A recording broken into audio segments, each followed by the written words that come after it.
first of all, one of my main reasons for being there was to do a presentation on the issue of human smuggling.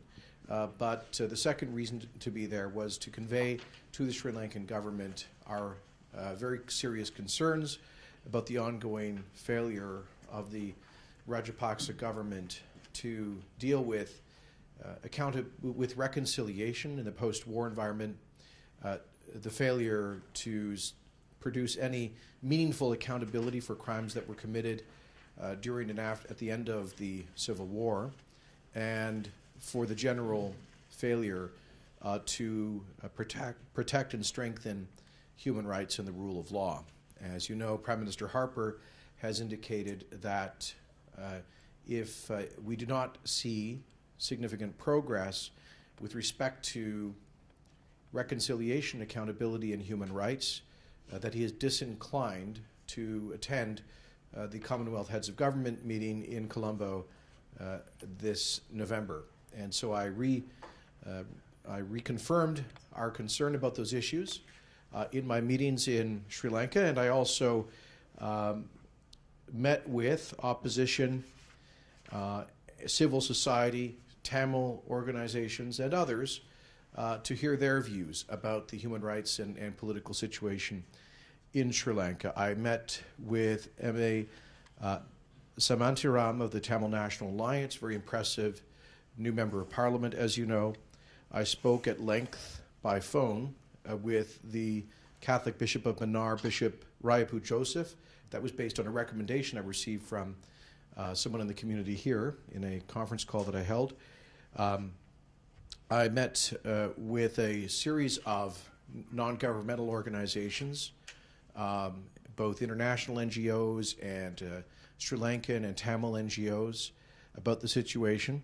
I met with Foreign Minister Perez, as well as Deputy Foreign Minister, who is Mr. Pereira, and I met with UNP leader, the leader of the opposition, and former Prime Minister Ramil Wickramasinghe, and I've met as well with Minister of Defense, or Secretary for Defense, and Minister for Economic Development, Gotabaya Rajapaksa, and had other meetings while there, all of which confirmed our view and our concern that there has been a dramatic failure of the government to pursue the opportunity for meaningful reconciliation in the post-war environment, and that there are many grounds on which to be concerned about the human rights situation. We still continue to hear stories about disappearances, about lack of accountability for serious and violent crimes that are committed, about the continued and excessive militarization of the Northeast, the Jaffna Peninsula, and Tamil areas. About, of course, and just when I was there, 1 week later, we saw the what we believe was sort of unlawful impeachment of Chief Justice Bandaranayake, who, of course, which was done in a fashion completely beyond the norms stipulated by the Commonwealth. And so these were all issues of concern to us, and that is something that I amplified with particularity with Foreign Minister Pereira and Foreign Minister Perez and Defense Secretary Rajapaksa.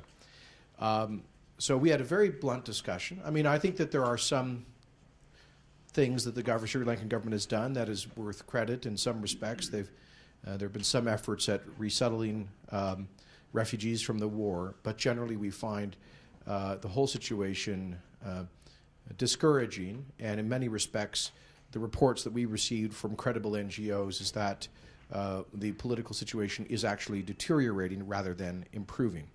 So I've reported my views back to Prime Minister Harper and Minister Baird, and in due course the Prime Minister will be making a decision about the level of Canada's engagement at the Colombo head of CHOGM, Commonwealth Heads of Government meeting. We recognize that there are push factors and pull factors in this migration. And one of the push factors is the terrible political situation in Sri Lanka, the lack of economic opportunity, of hope for young Tamils in particular, And that's one of the reasons people are obviously seeking opportunities to migrate. We understand that. And that is why we have taken the strongest position, I believe, of any country in the world, certainly in the Commonwealth, in demanding accountability and human rights for all of the people of Sri Lanka, including and especially the Tamil minority. I'm happy to take any questions you have.